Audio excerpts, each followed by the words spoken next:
Good afternoon, everyone. I hope you're all having a fantastic day. Today I wanted to talk about relationship roller coasters and what it's like to be on one and what that means. So here's the thing. Relationships take work. We know that life throws curveballs at us all the time and that life can be a roller coaster at times. But our relationship shouldn't be. We know that there's going to be times when our relationship is tested, when we're pushed to grow and evolve. Those are natural occurring phenomenon, right? Like we expect those things and it's accepted that that's what relationships are, right? Like it's this, this constant, renegotiation at times and compromise and give and take.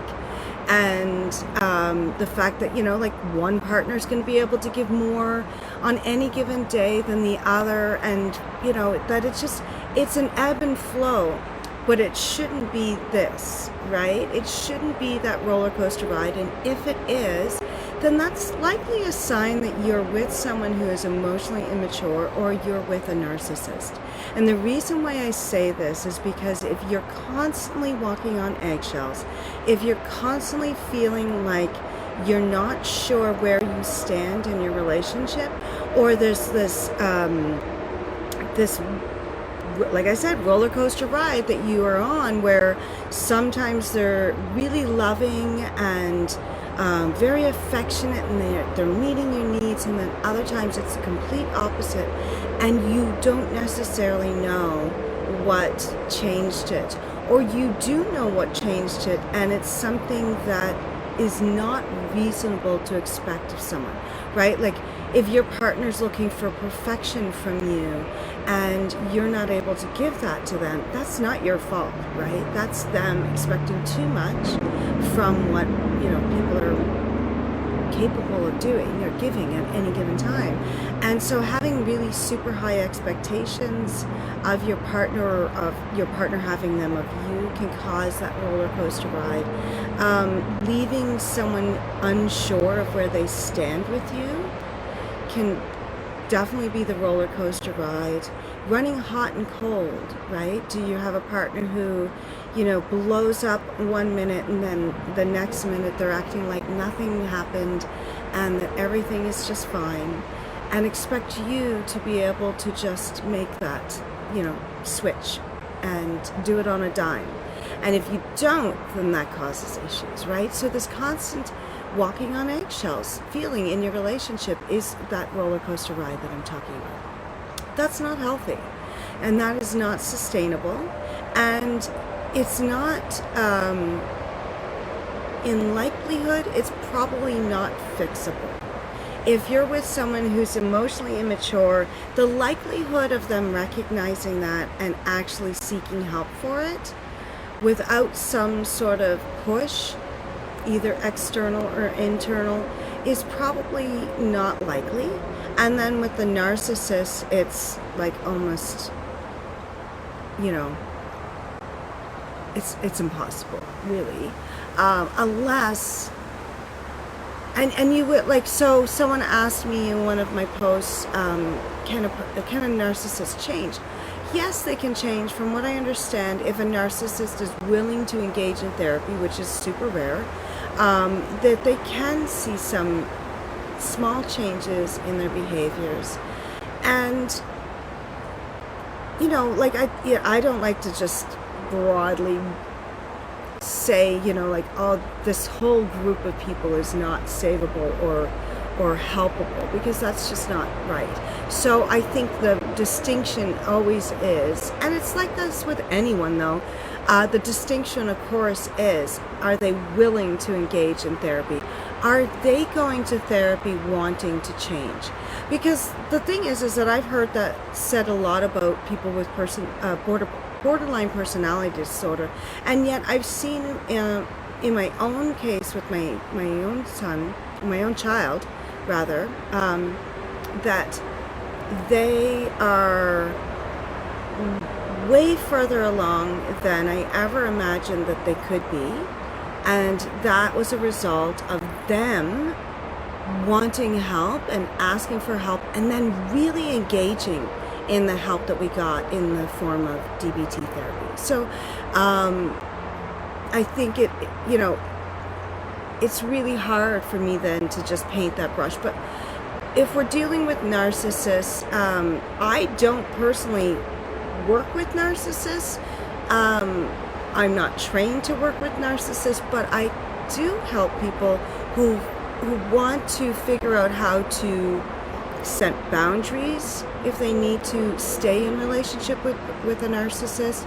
I'm able to help the person who's been hurt by a narcissist work through those feelings and figure out, integrate that situation, that whole experience for them, so that they can move forward and, maybe learn some lessons and grow and feel better about recognizing who they were in that relationship, who they were maybe before that relationship, and then who they want to be going forward. So that's sort of my role there. So I don't feel qualified to say that a narcissist can't be helped and, need to feel better about their lives and able to function more cohesively in society and in healthy ways.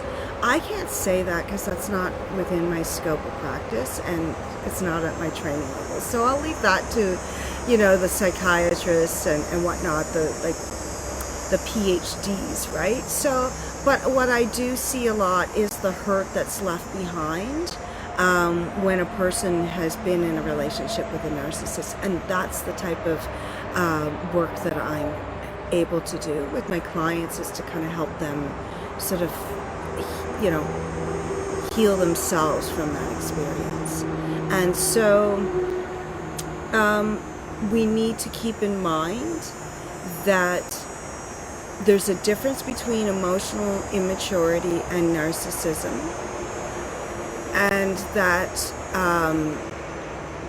like anyone who's emotionally immature has an opportunity for growth, but again, the intention needs to be there for them to want to change, for them to recognize that it's a pattern in their own lives that's affecting all of their relationships and maybe even the career, because it often isn't just relegated to one situation. It's often, spread throughout their entire lives, right? Like, let's be real. So if we could encourage people who are emotionally immature to grow and evolve, and they were willing to engage in that, then certainly I think there's an opportunity for change and growth. But if you're in a relationship with someone who's emotionally immature, it's not your job to fix them, and you're not there to reparent them either, right? So some of their emotional immaturity probably has to do with things that go back to their childhood. And so, there's resources and help for anyone who's wanting to, change and evolve and become an adult who is able to self-regulate and able to manage their emotions and to foster, deep connections with other people. There are those resources out there. And for the people who are living in those relationships, it's not your job to fix them. It's not your fault that they're like this, and it's not your place to fix them. They have to do that work themselves. And so the work that you can do is to work on the pain and emotions that this has caused for you in your life, to be in relationship with someone who's emotionally mature or narcissistic, and that's your work to do. But you can't do their work, right? You can't fix them.